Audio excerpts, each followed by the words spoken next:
Hello and welcome. This is Evelyn Brink here from brinkcoaching.com. I work with leaders on becoming compelling on camera. But in this short video, I just want to share a story with you. It's called You Don't Know. I have a complex needs child. My son is 8 years old and I run a mini hospital from home. So what that means is that every second month I get a huge delivery of all the 40 different ancillaries in the quantity that I need for the next 2 months. And then I have to stock them somewhere in my, I would love to say very spacious home, but it's not a spacious home. It's a flat. And every time there seem to be teething problems with the amounts that they're sending me. You'd think we'd worked it out after 8 years, but every time I have to write an email that this is too much of this. And we said I needed sterile gloves too. Remember, I wear size small, not large. And it's really annoying. So it really got to me that they sent me way too many kitchen rolls and way too many alcohol wipes. Where to put them? These are big, bulky items. Where do you store them? I don't have that extra space. And I was writing that email. And then coronavirus hits.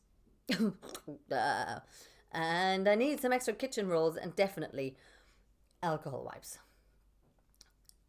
And I just realized, you don't know.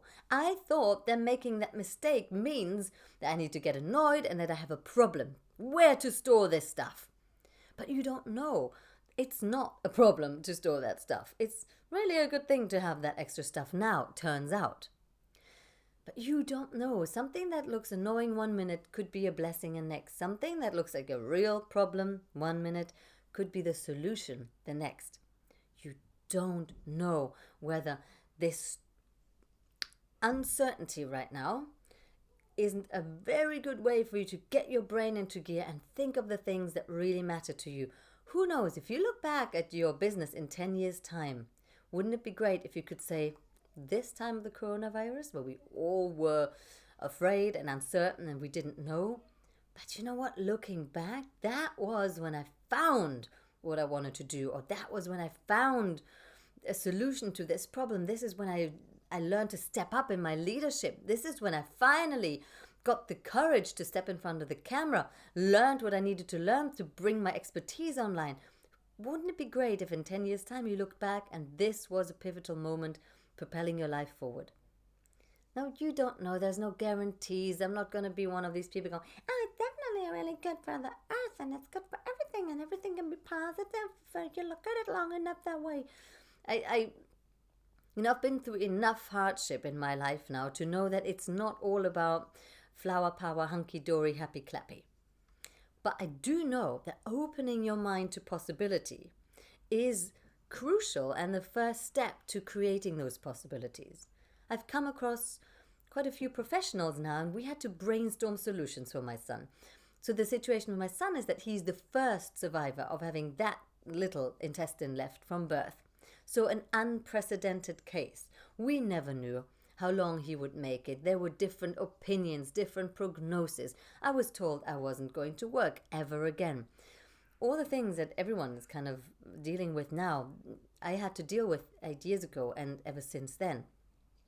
And I've come across professionals that are closed in their mind. And for them, well, because of this, you can't do that. It is so, so it can't be so.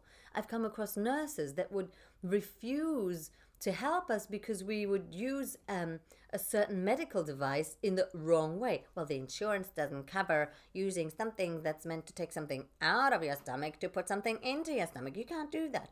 Then you can't use you can't use a blended diet in a device that's only designed for artificial milk. You can't.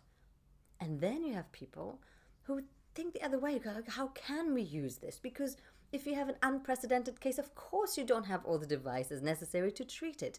So you make do with what you have. That's called creativity. Now we're again in a time where creativity is going to be a superpower. If you can think around problems, if you can think about how can we create a solution for this or that, and how can we bring people together when we're disconnected, whatever your specific issues are. It'll be a very interesting time to see how our brain kicks in. Wouldn't it be interesting if this was a time that propelled you to step up in your leadership? What if this time was your time? What if this was the time where you stopped being afraid and hiding and, for example, took your expertise in front of the camera? What if this was the time? And you don't have to be alone in that either. Nobody's asking that of you. Feel free to reach out and connect if that's something you'd like to talk about. I'd love to see more businesses and more people find an inner grounding here. Uncertainty can really rev us up into a state of frenzy, but there is also calm at the eye of the storm. So where's your eye of the storm? Because quite frankly, you don't know what things mean. You don't know. So you might as well breathe. Whilst you can breathe, that means you don't have corona, so that's great. Or at least not too bad. So let's breathe and be grateful for that. Breathe, find that eye of the storm. And then let's see what's possible from here. I hope you found this super useful. Thank you for watching. And I'll speak to you soon, because it is really good to be seen on screen.